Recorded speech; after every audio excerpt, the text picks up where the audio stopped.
Good morning mga kahamog. Pasensya na ako kayo at ngayon lang ulit ako nakapag-upload ng aking video. At gawa po ng nawalan po kami ng signal ng wifi. Ayan. Kaya eto, para alam ng lahat, ang ating gulay ay patuloy nagpapataas. Kailan kaya bababa ito? Itong mga prutas po natin mga kahamog, wala na yatang balak bumaba tong mga gulay na to. Yan, pakishare po ng video mga kahamog at pakisubscribe na rin.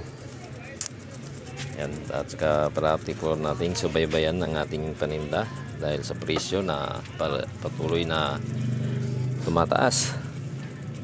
Kahit wala po tayong kinikita at tuloy lang, hindi natin pwedeng ihinto yan kasi baka mamaya bumaba naman siya at makabawi-bawi man lang tayo sa ating mga pinuhunan.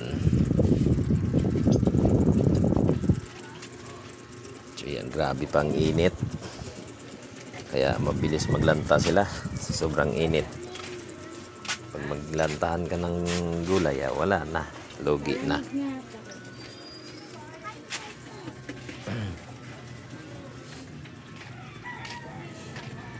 Ayun mga kahamog, tuloy po akong papasalamat sa lahat ng mga sumusuporta sa aking YouTube channel. At sa mga hindi pa nakapag-subscribe, please pag-subscribe na lang para masuportahan niyo po si Kahamog.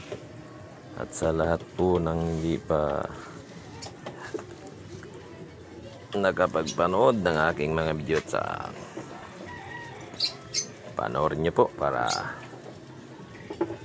malaman nyo ang presyo ng ating mga gulay. Yan, maraming salamat. God bless po sa inyong lahat at ingat po.